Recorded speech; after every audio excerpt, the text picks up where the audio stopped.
So Devon, are you still on and can you talk about the impact this has on communities, Yes, our community? Thanks. yes, I'm here. So for those of you who were around when the '08 real estate crisis occurred, when we take a look back on what happened there, most of that was predicated on predatory lending. And I want you to take a little bit of a walk with me, because if you remember, the predatory lending was in our communities, DeKalb County, Fulton County, Clayton County. And what happened there was, of course, they sold us on the fact that they provided all these loans to people who couldn't afford them. And then, of course, all these loans went bad at the end of the day. What I see happening here now is kind of the same play, but they're not using mortgages, they're using real estate. So walk with me. So if you listen to the Mark Spain commercials and they come in and say, Mark Spain says, listen, call us, we'll buy your house. And if you notice on the radio commercials specifically, they target DeKalb, Fulton, and Clayton County. You never hear them talking about Alpharetta, Roswell, or any of those areas. And what has happened is this: the people who are providing the money for these institutional investors, which are hedge funds. Hedge funds are providing money for these real estate agents to come in and buy up these block of houses in our communities. And as the gentleman said a few minutes ago, or the young lady said a few minutes ago about the foreclosure laws, they're very liberal in Georgia. But here's what happens. So you have a hedge fund that provides money for a group to buy a block of houses. They buy this block of houses and they don't look to sell them, they're looking to rent them out. And so they want to put tenants in there. And really the reason they're putting the tenants in there is because now they're creating cash flow on these block of houses. Because the intention of the hedge fund is not to hold on to them, but they want to find an investor that's looking for cash flow to sell this block of houses off to.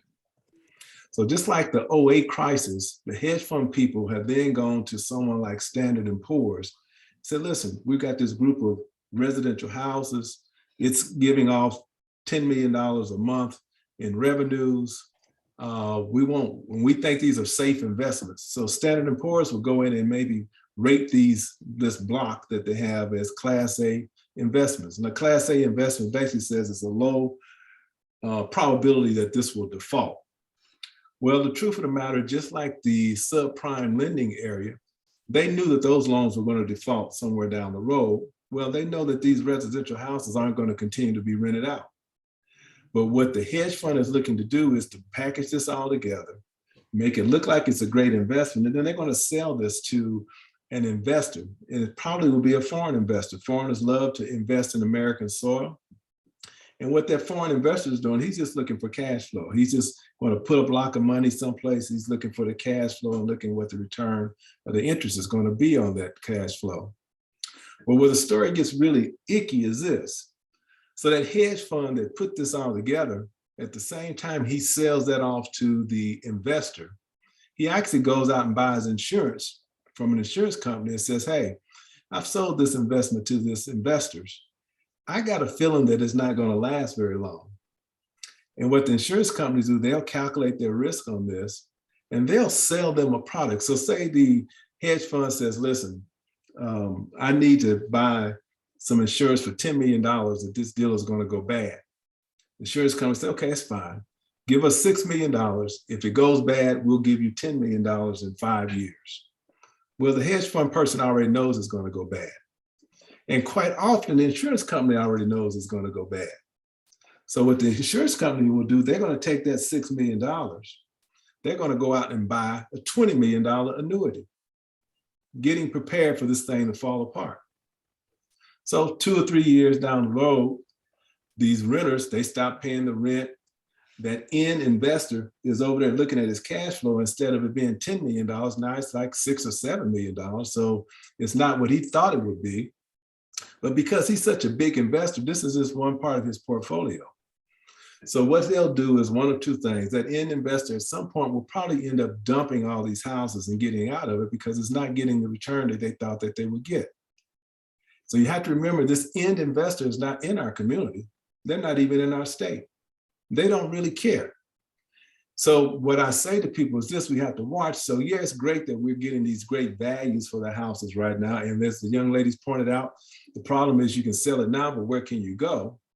But here's what I see happening in about 3 to 5 years. When that end investor comes back and dumps these houses on the market, all of us who've stayed in the community, who have lived here, tried to make it thrive, tried to hold on to the value that we have, we're going to be impacted by the fact that they've dumped all these houses in our market, which now are going to be undervalued. So I always say that in '08, that hit on the residential market for Black America probably set us back 25 years because it wiped out so much equity. As we talk about institutional or talk about leaving generational wealth, it wiped out probably 2 generations worth of wealth, just like that, just because of subprime lending. So what has happened, the hedge funds have come back and they're running the very same game, but this time they're doing it with real estate as opposed to with mortgages. And I think we're going to have the same thing happen in our community again. We're going to have the same issue when they dump these houses on the market. All of our buyers are going to plummet again, and we're going to have to start all over. Now, how does that play into cityhood? If you look at the chart that Dr. Rice showed earlier, you'll notice one thing. The most institutional investments that have occurred have been in zip codes and unincorporated DeKalb. You look right across the street in Stonecrest, they've not bought anything in Stonecrest. Why is that? Because it's harder in the city to make that happen because you can put rules in place to keep these institutional investors from accumulating houses like that. If you look in the city of Atlanta, you see the numbers dwindle. You look to the north side, the numbers fall apart. See, these institutional investors know exactly what they're doing. They're looking in the market where it's going to be the least amounts of resistance. And they're looking at a place where when they walk away from it, it doesn't impact anybody that they care anything about. So what I tell people all the time is you got to keep your eye on the prize. And I'm glad about the housing prices being high. I think that's great, but we're going to suffer on the back end for that. It's going to come back to us. So having the Cityhood Initiative see its way through, we have an opportunity to kind of seize control of that. And I think what we don't want to see happen is another '08